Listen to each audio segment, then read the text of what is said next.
ओम शांति। आप कभी बीमार नहीं पड़ेंगे। रोग मुक्त रहने के लिए भोजन करने के ये 5 नियम अपना लो। देखिए, वृद्धावस्था इंसान के जीवन का एक वो समय होता है जब उसे बहुत सारी बीमारियां अपने शिकंजे में कस लेती हैं।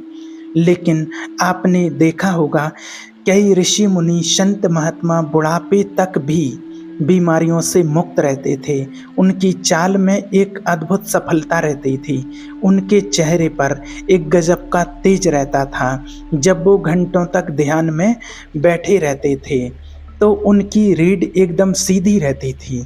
वो कभी थकते नहीं थे और वो रात को सोते समय जिस अवस्था में वो होते थे उसी अवस्था में सुबह वो उठते थे। जिस अवस्था में रात को सोते थे उसी अवस्था में पूरी रात लेटे रहते थे। ऐसा प्रतीत होता था जैसे कि उनके जीवन में कोई कष्ट, कोई दुख, कोई रोग या फिर कोई भी तनाव या कोई भी पीड़ा नहीं है।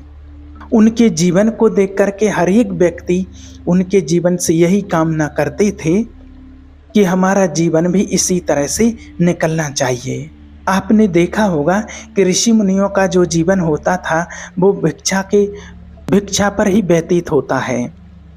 भिक्षा में जो भी उनको मिल जाता है वो ही खा करके वो भरण पोषण करते थे। बहुत बार तो उन ऋषि मुनियों को जो आवश्यकताएं, जो ज़रूरतें होती थीं वो भी पूरी नहीं हो पाती थीं, ये भी देखा गया है। और कई बार तो उनका पेट भी पूरा नहीं भरता था। लेकिन फिर भी उनके शरीर को जब भी देखा गया है तो एकदम तंदुरुस्त शरीर उनका दिखाई पड़ता था। इतना अल्पाहार भोजन करने के बाद भी इतने स्वस्थ और इतने फुर्तीले और इतने तेजवान रहते थे। जबकि दूसरी तरफ आपने देखा होगा, नगर के कई राजाओं को उस टाइम पर जब कई राजा महाराजा लोग होते थे तो सम्राट को देखते तो उनके तो बहुत सारा शरीर फैला हुआ रहता है, उनका पेट निकला रहता है। और बहुत बार तो वो अपने राजमहल में वैद्य और हकीमों को भी बुलाते रहते थे, यानी कि उनका स्वास्थ्य भी ठीक नहीं रहता। जबकि राजाओं के पास तो सारी सुख सुविधाएं होती, किसी चीज़ की कोई कमी नहीं होती। जिस प्रकार का व्यंजन या जिस प्रकार का भोजन वो करना चाहें, जैसा खाना चाहें वैसा भोजन वो कर सकते हैं, या फिर जिस प्रकार का भोजन वो करना चाहें वैसा अपने रसोइये से बोल करके वैसा ही भोजन वो बनवा सकते हैं। लेकिन बावजूद उसके वो शरीर के पड़ाव से बहुत परेशान रहते हैं। बहुत राजाओं को देखा गया है, ऐसा आपने भी देखा होगा। राजा महाराजाओं का चरित्र आपने पढ़ा होगा। बहुत बड़े बड़े लोग आज भी देख रहे हैं, बहुत लोगों से मिले हैं। तो देखिए, इसके पीछे का क्या वास्तविक रहस्य होता है कि एक ऋषि संत महात्मा जो होते हैं, जिसको पूरा भोजन भी नहीं मिलता, वो स्वस्थ होकर के अपना जीवन जीते हैं। और दूसरी तरफ जिनके पास सारी सुख सुविधाएं होती हैं वो अपने जीवन में शारीरिक कष्ट और पीड़ाएं भोग रहे हैं। तो इसका वास्तविक रहस्य क्या है, आज आपको वो बताते हैं। बीमारी का कारण क्या होता है, बीमार होने का कारण क्या होता है। और अगर आपने इन 5 नियमों को अपना लिया अपने जीवन में तो आप अंत तक वृद्धावस्था तक भी कभी बीमार नहीं पड़ेंगे, हमेशा स्वस्थ रहेंगे। देखिए, मनुष्य जीवन पर्यंत भाग दौड़ में लगा रहता है। ऊर्जा हमें किसी विशिष्ट भोजन से नहीं मिलती है। बहुत लोग सोचते हैं कि हमें ऊर्जा भोजन से मिलती है, लेकिन ऊर्जा हमें भोजन से नहीं मिलती है।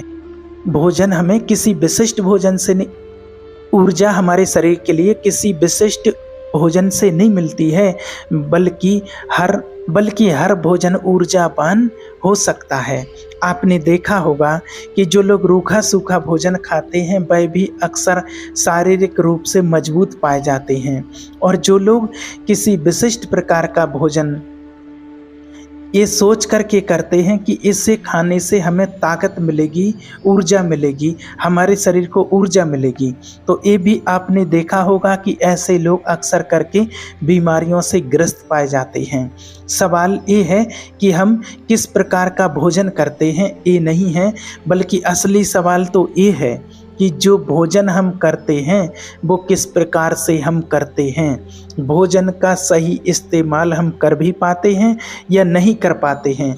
ज़रूरी होता है कि भोजन करने के नियम हमारे जीवन में अपना लिए जाएं, बल्कि ये नहीं कि हमें क्या व्यंजन चाहिए, कितने प्रकार के व्यंजन चाहिए, कैसा कैसा स्वादिष्ट भोजन चाहिए, ये नियम नहीं होना चाहिए, बल्कि भोजन करने के वास्तविक नियम होना चाहिए, ताकि साधारण सा भोजन भी हमारे शरीर को वह ऊर्जा प्रदान कर सके जो हमारे शरीर के अंगों को सुचारू रूप से चलाने के लिए आवश्यक होते हैं। तो देखिए, जब भी हम भोजन करने के लिए बैठते, जब भी हम भोजन करते हैं, तो क्या वास्तविकता में हम होशपूर्वक अपना भोजन करते हैं? एक व्यक्ति किसी से बातचीत करते हुए भोजन करता है तो दूसरा व्यक्ति अपने विचारों में डूबा डूबा भोजन करता है। ये आपने देखा होगा। आज कितने ही लोग ऐसे हैं जिनको फुर्सत नहीं है अपनी फैक्ट्रियों से, अपने बिजनेस से या अपने जॉब से। आज वो भोजन करने के लिए आते हैं, भोजन करने के लिए बैठते हैं, एक हाथ से वो भोजन करते हैं, दूसरे हाथ में उनका फ़ोन रहता है, फ़ोन पर बात करते रहते हैं, या फिर कई लोग गेम खेलते रहते हैं, कुछ देखते रहते हैं, भोजन कर रहे हैं, कुछ न्यूज़ चल रही है, न्यूज़ देख रहे हैं, टीवी में न्यूज़ देख रहे हैं, या और कुछ भी, यहाँ वहाँ भी उनकी बुद्धि चली जाती है। ऐसा आपने देखा। या फिर व्यक्ति किसी प्रकार का कोई चिंतन चल रहा है, उसके अंदर कोई बात चल रही है, किसी चीज़ में उसके बिजनेस में घाटा लग गया है, किसी ने कुछ बोल दिया है, या और कुछ भी बात है, तो किसी ना किसी प्रकार का उसका चिंतन चलता रहता है। अब ऐसे में क्या होता है कि भोजन तो सिर्फ व्यक्ति का शरीर कर रहा है, उनका मन भोजन करने में सम्मिलित होता ही नहीं है। और जो कर्म पूरा मन लगाकर नहीं किया जाता है, वास्तविकता में वो कर्म कहलाता ही नहीं है, इसलिए उसका परिणाम भी हमें कभी नहीं मिलता है। इसलिए आपको आज भोजन करने के कुछ आसन और कुछ नियम आज आपको बताना चाहते हैं, जिनको अपना कर कोई भी व्यक्ति निरोगी होकर अपना जीवन सुखपूर्वक व्यतीत कर सकते हैं। अपने मन में पैदा करना बहुत आवश्यक होता है। उनके प्रति आभार व्यक्त करने से उनके प्रति मन में प्रेम उत्पन्न होता है और हमारा शरीर अपने आप ग्रहणशील बन जाता है। ये चीज़ें अपने मन में पैदा करना बहुत आवश्यक होता है। सबसे पहला हमें भोजन करना चाहिए एकांत में बैठ करके। एकांत में सबसे पहला नियम है, अगर आप एकांत में नहीं बैठ सकते हैं तो आप शांति से बैठ करके भोजन करें, भगवान की याद में आप भोजन करें। ये सबसे पहला नियम होता है। दूसरी बात, भोजन करते समय ज़्यादा बातचीत ना करें, किसी से बोले ना, फ़ोन पर ज़्यादा बातचीत ना करें। पूरा अपना ध्यान अपने भोजन पर लगा करके और मन से भोजन को कीजिए और संतुष्ट होकर के भोजन कीजिए। जो आपको मिल गया है वो संतुष्टता से भोजन कीजिए, कभी आप भोजन का अपमान नहीं कीजिए। इससे क्या होता है, हमारा शरीर अपने आप ग्रहणशील बन जाता है। तीसरा नियम जो होता है, जो कि हमारे शरीर की बहुत सारी बीमारियों को ख़त्म कर देगा, वो है कि सूर्यास्त के बाद हो सके तो कभी भी भोजन नहीं करना चाहिए। रात्रि के समय भोजन करने से हमारा शरीर उस भोजन को पचाने के कार्य में लग जाता है, लेकिन अगर रात के समय हम अपने शरीर को कोई कार्य नहीं देते हैं तो यह हमारे शरीर की बीमारियों को ख़त्म करने लग जाता है। अगर आप रात्रि से यानी कि सूर्य अस्त से पहले भोजन कर लेते हैं और आप थोड़े टहलते हैं, चलते फिरते हैं, थोड़ा बहुत कुछ वर्क करते हैं, तो आपका भोजन पहले ही पचने लगता है। और फिर रात को आप जब सोते हैं, जब विश्राम की अवस्था में होते हैं, उस टाइम पर अगर आपने भोजन नहीं किया है तो आपके अंदर की जो बीमारियां हैं, शरीर उन बीमारियों को ठीक करने में लग जाता है। हमारा शरीर अपने अंदर की बीमारियों को ठीक करने की, उनकी मरम्मत करने की शक्ति रखता है, लेकिन पर्याप्त खाली समय ना मिलने के कारण शरीर को भी एक खाली समय चाहिए, और वो समय ना मिलने के कारण हमारा शरीर अपनी बीमारियों को ठीक कर ही नहीं पाता है। देर रात्रि में भारी भोजन करने से, तला हुआ भोजन करने से, बहुत ग्रस्त भोजन रात्रि में करने से पूरी रात हमारा शरीर उसको पचाने के कार्य में लगा रहता है। वह कभी खाली हो ही नहीं पाता है। इसीलिए हमारे शरीर में जो भी बीमारियां पैदा होने लगती हैं वो हमारा शरीर अपने आप ठीक नहीं कर पाता है। इसलिए सूर्यास्त के आधे घंटे बाद तक आप भोजन कर लीजिए, या फिर सबसे अच्छा तो है कि सूर्यास्त से पहले ही आप भोजन कर लीजिए। लेकिन रात्रि के समय भोजन करना शरीर के लिए हानिकारक हो सकता है। और अच्छा भोजन वह माना गया है जो हमारे शरीर के साथ हमारे मन को भी प्रसन्न रखे। खाना खाते समय झगड़े के भाव, एक चौथा नियम विशेष ध्यान रखना, खाना खाते वक्त हमारे शरीर के साथ हमारे मन को भी प्रसन्न रखे और खाना खाते वक्त झगड़े के भाव रखना।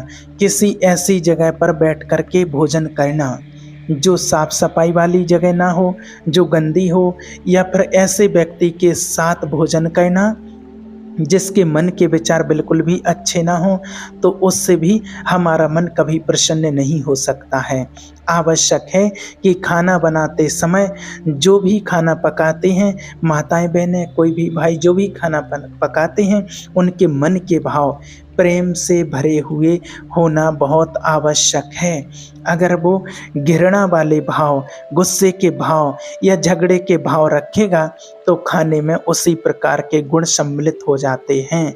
इसलिए आप परमात्मा की याद में रह करके, सुंदर भजन सुनते हुए, भगवान की याद में रह करके ही भोजन बनाएं तो बहुत अच्छा होगा। हर भोजन का अपना एक विशिष्ट गुण होता है और ये गुण और अधिक हो जाता है जब यह मनुष्य के गुण के साथ मिलता है। और पांचवा नियम है कि जितना खाना शुद्ध और स्वच्छ होगा, जितना आसानी से पचने वाला होगा, उतना ही गुणकारी होगा। साधारण भोजन हमेशा सुपाच्य माना गया है, इसीलिए अक्सर कर लोग रात में हल्का ही खाना खाते हैं। और दाल भात सबसे साधारण भोजन, दाल चावल सबसे साधारण भोजन माना जाता है, जो सुपाच्य भी है और हमारे शरीर को ऊर्जा भी प्रदान करता है। और यह भी ध्यान रखने वाली बात है कि जो खाना दूसरे जीवों को प्रताड़ित करके बनाया जाता है, यानी कि मांसाहार, उससे हमारा मन कैसे प्रसन्न हो सकता है, उससे हमारा मन बिल्कुल दूषित हो जाता है। वो राक्षसी भोजन हो जाता है जो हमारे मन को बिल्कुल दूषित कर देता है। जिस वक्त जीव को मारते वक्त जैसी याचनाएं दी गई हों, जैसा कष्ट दिया गया हो, जैसा कष्ट पहुंचाया गया हो, आखिरकार उसके मांस में भी तो वही गुण मिल जाते हैं।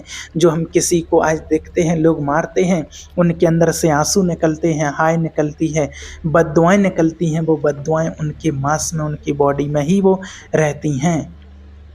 और वो जो व्यक्ति उस भोजन को खाता है, उस मांस को खाता है, वो वैसा ही बनता चला जाता है। इसलिए साधारण शुद्ध पवित्र शाकाहारी भोजन हमारे शरीर के लिए सबसे उपयुक्त होता है। भोजन करने का अपने एक विशिष्ट आसन होता है। भोजन करने का आसन हमेशा एक ही होना चाहिए, रीढ़ हमेशा सीधी होनी चाहिए। शांत जमीन पर बैठ कर के भोजन करते तो बहुत अच्छा है, लेकिन अगर कुछ लोग जमीन पर नहीं बैठ सकते हैं किसी कारणवश, तो उन्हें अपनी रीढ़ बिल्कुल सीधी हमेशा रखनी चाहिए, अवश्य सीधी रखनी चाहिए। क्योंकि खाना जब पेट में पहुंचता है तो जब हमारी रीढ़ सीधी होती है तो वह बड़ी आसानी से सीधा हमारे पेट में पहुंच जाता है। और अगर हमारी रीढ़ मुड़ी हुई होगी तो हमारा पेट भी सिकुड़ा हुआ होता है, जिससे कि वो खाना ठीक प्रकार से भोजन नली से होता हुआ हमारे पेट तक पहुंच नहीं पाता है। इसलिए रीढ़ की हड्डी हमेशा सीधी होनी चाहिए ताकि भोजन हमारा सीधा पेट में पहुंच सके। एक बार एक महात्मा जी के पास एक सम्राट पहुंचा। वो अपने पेट से बहुत परेशान रहते थे। तो उनको महात्मा जी ने बताया कि राजन, आप सम्राट हैं और एक सम्राट के जीवन में शारीरिक मेहनत तो बहुत कम होती है, लेकिन वो भोजन बहुत अच्छा करना चाहता है, इसीलिए धीरे धीरे उसके शरीर का वजन बढ़ने लगता है। कोई भी व्यक्ति होता है, जब मेहनत कम करेगा और भोजन ज़्यादा करेगा और अच्छा अच्छा करेगा तो उसके शरीर का वजन बढ़ने लगता है, क्योंकि खाना खाते हैं तो शरीर की उतनी ऊर्जा भी बाहर निकलना अति आवश्यक होती है, वरना वो भोजन की ऊर्जा हमारे शरीर को फैलाना शुरू कर देती है। इसीलिए उस सम्राट का पेट बहुत अधिक निकला हुआ था। तो उनको महात्मा जी ने बताया कि पहले तो जो भी बावर्ची आपका खाना बनाता है, जो भी रसोइया आपका खाना बनाता है, उससे बोलिए कि ज़्यादा तला हुआ मिर्च मसाले वाला भोजन ना बनाए और हल्का भोजन रखे। अगर आपको शारीरिक मेहनत करनी है तो ही ऐसा खाना खाएं जिससे कि हमारे शरीर को ताकत मिलती हो। लेकिन अगर आप खाली बैठते हैं और आप देसी घी या मांसाहार जैसा भोजन करेंगे तो शरीर को उसे अपने अंदर समाहित करने के लिए अच्छी प्रकार मेहनत करना भी आवश्यक होती है, और मांसाहार जैसा भोजन तो कभी किसी को करना ही नहीं चाहिए। भूल करके गलती से भी कभी किसी को मांसाहार नहीं खाना चाहिए।